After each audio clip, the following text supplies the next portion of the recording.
त्यासाठी माझ्या महादेवानं विष देखील प्राशन केलं. एवढा भोळा देव आहे. एकदा प्रसंग असा घडला की दोन मित्र होते, पण मनातून पक्के शत्रू होते. प्रत्येकाला दोघांपैकी वाटायचं की मी याच्यापेक्षा मोठा झालो पाहिजे, याला वाटायचं मी त्याच्यापेक्षा मोठा झालो पाहिजे. परंतु ते शिवभक्ती करायची.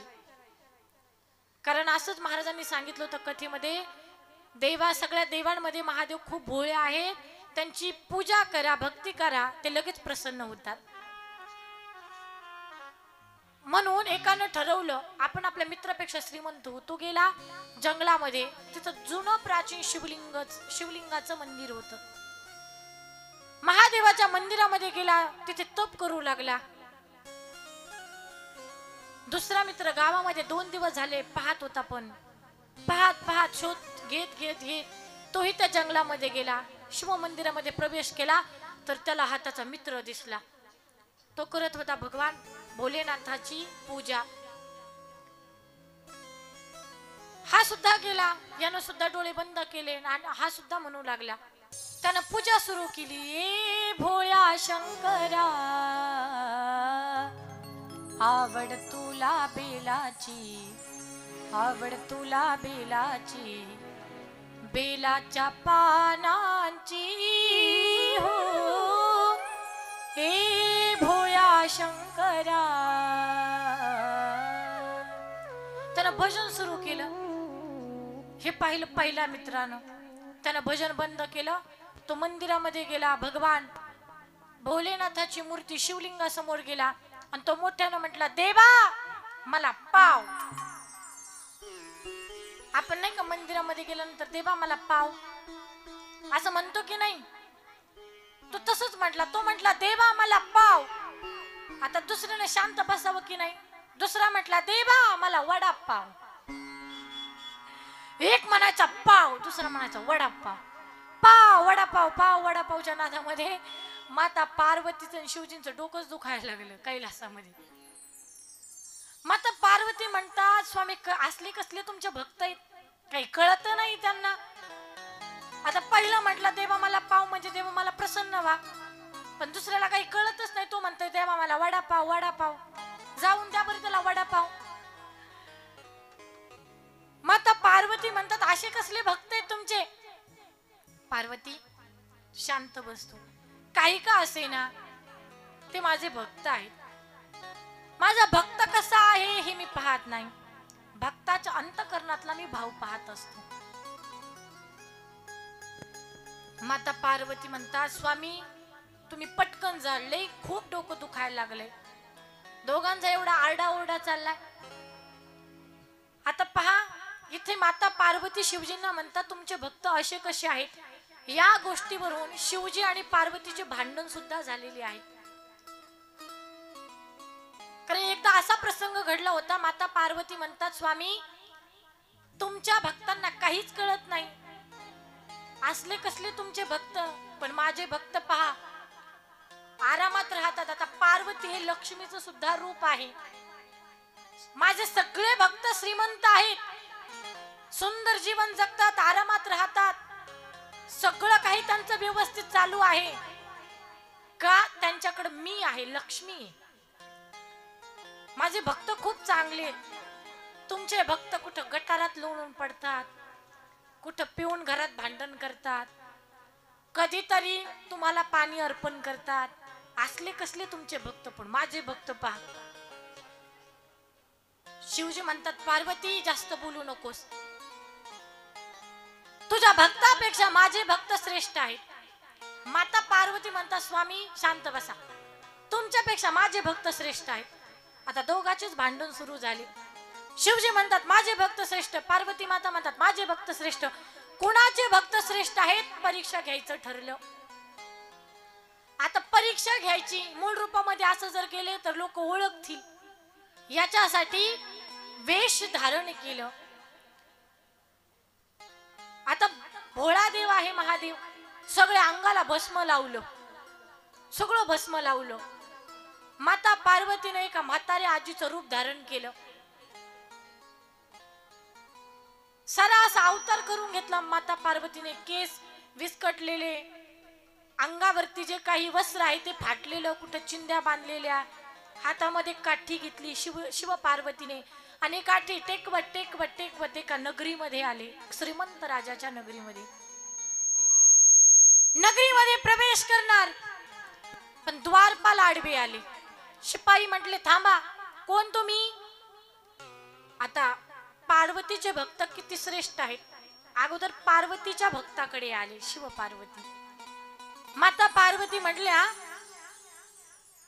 या नगरीचा राजा माझा खूप मोठा भक्त आहे. आज या राजाकडे जेवढं काही वैभव आहे, ऐश्वर्य आहे, धन आहे, मान पान आहे, हे सगळं माझ्यामुळे आहे.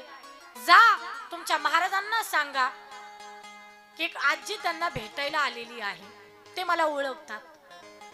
शिपाई म्हटला, म्हातारीचा अवतार पाहून राजे ओळखतील का, महाराज ओळखतील का? कारण अवतारच तेवढा तसा विचित्र घेतलेला होता. शिपाई गेले, महाराज महाराज, एक आजी आलेली आहे, म्हातारीचं जोडपं आहे. ती म्हातारी आजी सांगते, आज जेवढं काही वैभव तुमच्याकडे आहे ते तिच्यामुळेच आहे. त्या आजीला तुम्हाला भेटायचंय. राजा म्हटला, कोण आहे ती? मी काही ओळखत नाही कोणत्या आजीला. कोण म्हणते? त्या म्हातारीमुळे माझ्याकडे सगळं ऐश्वर्य, जे काही आज माझ्याकडे आहे ना, ते माझ्या हिमतीवर मी मिळवलेलं आहे. जा त्यांना म्हणा की मी ओळखत नाही तुम्हाला. शिपाई आले, सांगितलं आमचे महाराज तुम्हाला ओळखत नाही म्हणे. त्यांना म्हणा की फक्त एक 5 मिनिटं आमच्यासाठी द्या. राजाला एवढा राग आला, म्हणे कोण? म्हातारीचं जोडपं आहे, जसे आले त्यांना नगरीच्या बाहेर हाकलून द्या. माझ्या शिव पार्वतीला नगरीच्या बाहेर हाकलून देण्यात आलं. माता पार्वतीने मानच खाली टाकली. शिवजी म्हणतात, पार्वती, असे तुझे भक्त आहेत का की जे तुला सुद्धा ओळखत नाही? हे तुझे भक्त आहेत का? माता पार्वती काहीच बोलल्या नाही. स्वामी, हे झाले माझे भक्त, पण मला तुमचे भक्त पाहिजे, जास्त बोलू नका तुम्ही. शिवजी म्हणतात, चल आता माझे भक्त दाखवतो. एका घनदाट जंगलामध्ये आले. त्या जंगलामध्ये एकच झोपडी होती. त्या झोपडीमध्ये एक म्हातारी राहत होती. गरीब परिस्थिती होती, काहीच नव्हतं त्यांच्याकडे. कधी कधी पोटाचा पण प्रश्न त्यांच्या समोर उभा राहत होता. अन्न न खाता पाणी प्यायचं, तसंच झोपायचं, अशी त्यांची अवस्था होती. आणि मग त्या घनदाट जंगलामध्ये त्या झोपडीच्या बाहेर शिव पार्वती आले, म्हातारीच्या रूपामध्ये. आवाज दिला, आजी, घरामध्ये कुणी आहे का? तोवरच एक म्हातारी आजी काठी टेकवत टेकवत बाहेर आली. विचारलं, कोण आहात तुम्ही? शिवजींना सांगितलं, आजी, या जंगलाच्या बाहेर एक गाव आहे,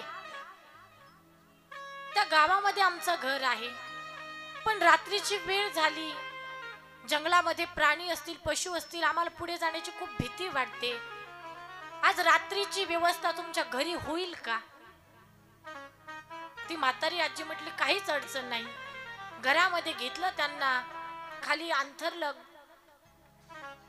गवताची चटई बनवली आणि त्या ठिकाणी शिव पार्वतीला खाली बसवलं. शिवजी सांगतात, पार्वती बघ, माझे भक्त कसे आहेत. भलेही त्यांच्याकडे काही नाही, पण त्यांच्या मनातला भाव बघ. खाली बसले. सांगितलं, घरामध्ये एकटीच राहतात का? नाही म्हणे, माझे मालक पण आहेत, पण ते बाहेर गेलेत भिक्षा आणण्यासाठी. तेवढ्या शिवजी म्हणतात, आजी, खूप भूक लागली, घरामध्ये काही खाण्यासाठी आहे का अन्न? घरामध्ये काहीच नव्हतं. ती म्हातारी आजी सांगते, बाबा थोडस थांबा, माझे मालक येतील, त्यांनी जी काही भिक्षा आणली असेल त्या भिक्षाचा मी स्वयंपाक बनवते, मग तुम्ही पोटभर जेवण करा. आणि तेवढ्यात त्या म्हातारीचे मालक आले. घरामध्ये प्रवेश केला. शिव पार्वतीला म्हातारीच्या वेशीमध्ये पाहिलं. विचारलं, कोण आहे ते? म्हणे, काय नाही, या जंगलाच्या पुढे एक गाव आहे, त्या गावामध्ये दोघी जण राहतात. पण रात्रीची वेळ झाली, त्यांना खूप भीती वाटते. त्यांनी या ठिकाणी थांबण्यासाठी आसरा मागितला. पण स्वामी, आज काही भिक्षा मिळाली का? त्यांनी सांगितलं, हो मिळाली, पण 2 मूठ भरच तांदूळ भेटलेत. आज जास्त काही भिक्षा नाही मिळाली. मी विचार केला, 1 मूठ तुला होईल आणि दुसरी मला होईल. पण स्वामी, दोघांना खूप भूक लागली. आपण एक काम करू, आज आपण पाणी पिऊन तसंच झोपी जाऊ. आणि मग सुंदर असा स्वयंपाक बनवला. काय असेल ते भिक्षाचा स्वयंपाक केला. शिव पार्वतीला तृप्त केलं, पोटभर जेवू घातलं, पाणी पिले. पण दोघेही पती पत्नी घरात गेले, पाणी पिले, तशीच झोपी जाणार. माता पार्वती म्हणतात, स्वामी, तुमच्या भक्ताचा भाव माझ्या लक्षात आला. त्यांना जे अन्न मिळालंय, की ज्या अन्नानं त्यांचं पोट भरणार होतं, त्यांनी त्याच अन्नानं आपलं पोट भरलं. स्वामी, माझी विनंती असेल, त्यांना उपवाशी पोटी झोपी जाऊ देऊ नका, काहीतरी व्यवस्था करा. नाही पार्वती, तू म्हणत होती ना की तुझे भक्त श्रेष्ठ आहे, पण मला दाखवून द्यायचे की माझे भक्त किती श्रेष्ठ आहेत. माझे भक्त एवढे श्रेष्ठ आहेत की त्यांनी त्यांच्या स्वतःच्या पोटाचा सुद्धा विचार केला नाही आणि आपल्याला आलेलं जे काही असेल ती भिक्षा खाण्यासाठी दिली. हे माझे भोळे भाबडे भक्त आहेत. पण पार्वती मातेने विनंती केली, स्वामी, काय असेल? माझ्या लक्षात आलं की तुमचे भक्त श्रेष्ठ आहेत. पार्वती, तुला जर वाटत असेल माझ्या भक्तांचं पोट भरावं, त्यांना शांततेची झोप लागावी, तर एक शब्द दे, माझ्यासाठी एक काम कर. काय स्वामी? तुझे जे भक्त आहेत, की तुझ्या ज्या भक्तांना अहंकार आहे, त्यांचं सगळं मान पान सगळं हिरावून घे. तू लक्ष्मी आहेस, तू तिथं न जाता माझ्या भक्ताच्या घरी राहा. 1 मिनिटाच्या आतमध्ये निर्णय दिला. स्वामी, ठीक आहे. आणि पहा, शिवजींनी पुढे जाऊन दोघांचीही भूक शांत केली, तृप्त केलं दोघांनाही. ज्यांची गरीब परिस्थिती होती ते रात्रीतून श्रीमंत बनले, आणि जो राजा श्रीमंत होता तो रात्रीतून गरीबी झाला, भिकारी झाला. याचा अर्थ काय? राजाचा रंक आणि रंकाचा राजा करण्याची ताकद फक्त ईश्वरामध्ये आहे.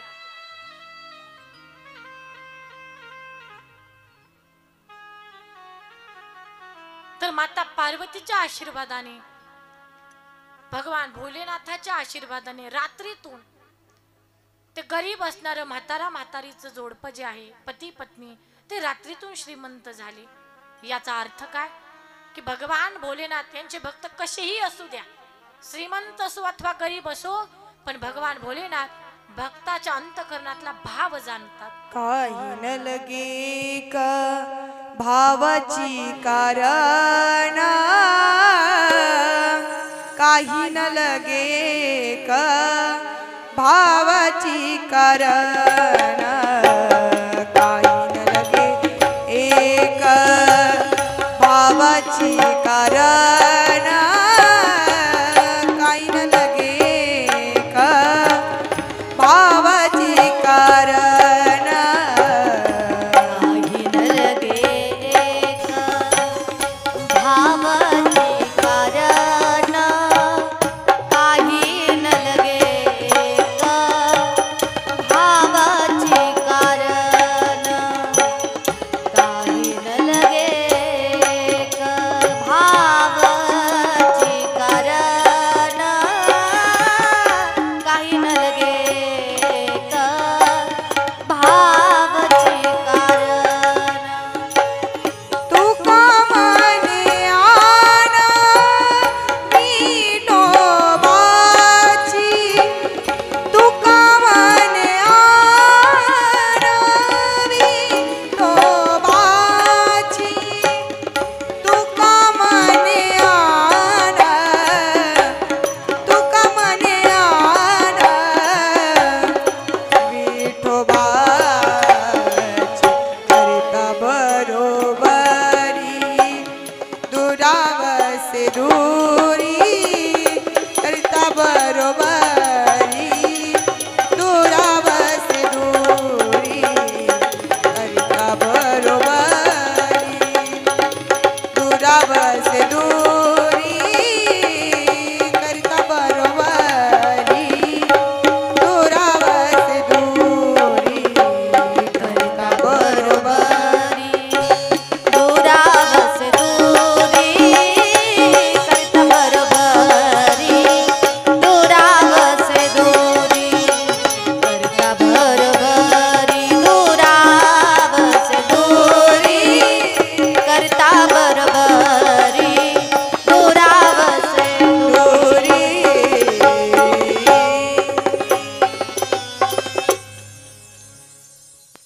काही न लगे क भावाची कारण काही न लगे क भावाची कारण तुका म्हणे आना विठ्ठलाची तुका म्हणे आना विठोबाची काही न लगे क भावाची कारण काही न लगे क भावाची कारण काही न लगे एक भावाची कारण तुका म्हणे आन विठोबाची. तर एकदा हा संवाद माता पार्वती आणि शिवजींमध्ये झाला होता. माता पार्वती म्हणता शिवजी तुम्ही पटकन जा, त्या दोघांना काहीतरी वरदान द्या. भगवान भोलेनाथ त्या ठिकाणी मंदिरामध्ये प्रगट झाले. पहिल्या भक्ताला म्हटले बोल भक्ता तुला काय पाहिजे. पण त्या अगोदर माता पार्वती म्हटल्या होत्या की जास्त तुमच्या भक्तांना काही देत बसू नका, काय असेल ते एकच वरदान द्या. आता पहिला भक्त होता तो म्हटला देवा मला प्रसन्न झालात ना, एक काम करा. पण त्यानं पण विचार केला. तो म्हटला मला जे पाहिजे माझा दुसरा मित्र सुद्धा मागून घेईल. भगवान एक काम करा, अगोदर त्या मित्राकडे जा, त्याला जे पाहिजे त्याच्या दुप्पट मला द्या. शिवजी गेले दुसऱ्या मित्राकडे. भगवान म्हणतात बोल भक्ता तुला काय पाहिजे. तो म्हटला देवा योगायोगाने तुम्ही प्रसन्न झालात ना, मला फक्त 3 वरदान द्या. शिवजी एवढे भोळे होते. माता पार्वतीने सांगितलं होतं एकच वरदान द्या, जास्त देत बसू नका. पण हा देव एवढा भोळा जसं जसं मागणी केली तशी तशी पूर्ण केली. एवढा भोळा देवी. याने विचार केला. हा म्हटला आपण भगवंताला जे काही मागू त्याच्या दुपटीने आपला मित्र मागेल. मग यानं बुद्धीचा उपयोग केला. तो म्हटला देवा द्यायचं असेल ना एकच द्या. काय मला एक सुंदर बंगला असू द्या अशी माझी इच्छा आहे. भगवान म्हटले तथास्तु. दुसऱ्या वरदानामध्ये मागितलं माझा एक हात वाकडा होऊ द्या. भगवान म्हटले तथास्तु. आणि तिसऱ्या वरदानामध्ये मागितलं माझा एक हात एक पाय एक कान एक डोळा एक हे सगळं गळून पडू द्या. भगवान म्हटले तथास्तु. आले दुसऱ्या मित्राकडे. बोल भक्ता तुला काय पाहिजे. शिवजी पहिल्या मित्राला जे दिलंय ना तेच मला द्या, पण दुपटीनं द्या, जास्त द्या. आता विचार करा, सगळ्यांनी माझ्याशी बोला. या मित्राला एक बंगला मिळला असेल, दुसऱ्याला किती भेटतील 2. याचा एक हात वाकडा झाला असेल, दुसऱ्याचे किती होतील किती. याचा एक हात एक पाय एक कान एक डोळा जर गळून पडला असेल, दुसऱ्याचे राहिलंच नाही ना काही. म्हणजे काही माणसं भगवंताकडे मागतात पण अशी मागणी करतात की त्याच्या स्वतःच पण भलं करत नाही, दुसऱ्याचं सुद्धा होऊ देत नाही. पण पहा जीवनामध्ये कसं जगलं पाहिजे. भला किसी का कर न सको तो बुरा किसी का मत करना. पुष्प नहीं बन सकते तो तुम काटे बन कर मत रहना. पहा जीवनामध्ये देव माणूस होता नाही आलं तरी काही हरकत नाही. पण एक चांगला माणूस म्हणून आपण जीवन जगायचंय. बन न सको भगवान अगर तुम कम से कम इंसान बनो, नहीं कभी हैवान बनो, नहीं कभी